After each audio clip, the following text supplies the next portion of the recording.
Not good enough. Recording When we give up stopped. that many pressures, we Recording don't in give Flacco the progress. time he needs.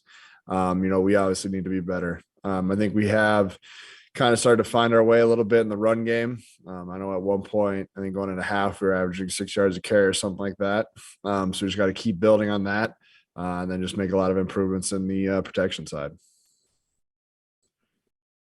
Connor, how difficult has it been with all the changes? Even last week you had a change on the offensive line and George and Max. How difficult has that been for you guys to build what you want to build?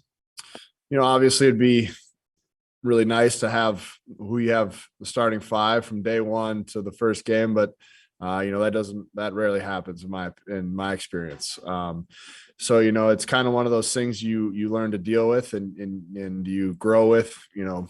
Even if you did have all five healthy, you still sit there and you practice, and the guys that in the backup role still get reps next to you throughout the game, throughout the year. So we have to handle that better and really come out and prove that we can protect. That's obviously what they're going to test next week, since we didn't do a great job this week. But to blame it on not having the starting five isn't the way to go about it. Were there any, being that there were a couple of moving parts on the offensive line this week, were there any communication issues that may have contributed to some of those protection breakdowns, just guys being in different places than usual? No, I felt like everybody was on the same page for the most part.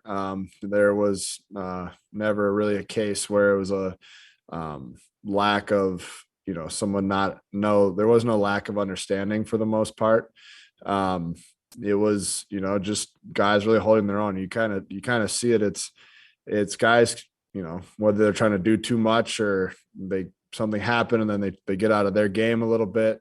And we were just giving up pressure. It's kind of one of those things, if you're super solid all day and, a guy on the defense line, makes one move, gets a sack, and then another guy somewhere makes another sack and you give up 2 sacks, but every other pass, you're rock solid. You're going to feel a lot better about that, where you give up 3 sacks, but the whole day you're the O-line's in the quarterback's lap.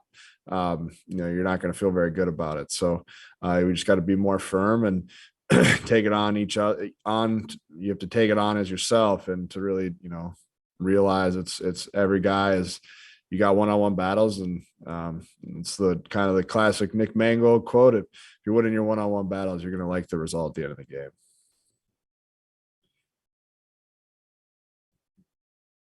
Connor, so much is put into week one, right? Like, there's such a build up to it, and you guys had hopes and expectations through training camp. How do you kind of not let that be deflating when you lose week one? You see good stuff on film. In every loss, there's normally going to be some good stuff on the film. So you can look at the good stuff, build on those. And then when you have a game like this, for us on the O-line, it's all fixable. It wasn't just guys getting absolutely smoked and just weren't physically able to play the game. It was guys making little mistakes here, little mistakes there, kind of playing outside of their element, whether that was first game jitters or, feeling too much pressure and they just kind of get outside of their game. You can turn on the film, you can see like, oh, that's not what I do day in and day out. What I do day in, day out is how I win blocks, and just to get back to that. So, obviously a loss is never encouraging, but you can you will find plays out of 80 plays that are good and you can build off.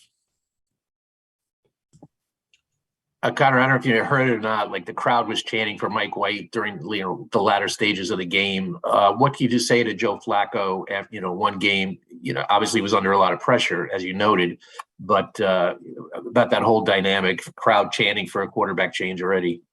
Yeah, I didn't hear that. But if he's the reason he's called Cool Joe. I don't think Joe's ever let anything like that affect him. Obviously, as an O-line, we can definitely help them a lot compared to what we did. And if we firm up, there's a lot more throws to be had. So, I don't think Joe, well, if you heard it or not, I don't think he gave a single thought to it. Connor, you mentioned the running game, and it seemed like you guys were doing some things there in the first half. Do you feel like that's something that you guys could do more of going forward? I know that the score kind of got skewed yesterday in the second half. You had to go away from it, but do you think, that could be a strength of this team? Yeah, that's how this coaching tree is. I think that's how they built this offensive line. You build off the outside zone, you throw an inside zone and gap schemes to throw curveballs.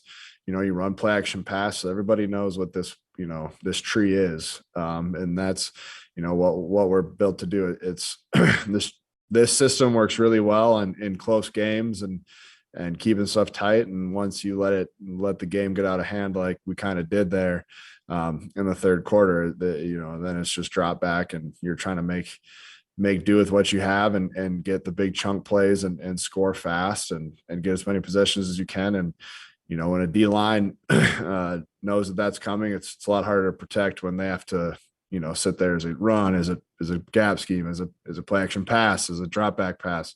When they know it's drop back pass, their job just got a whole lot easier.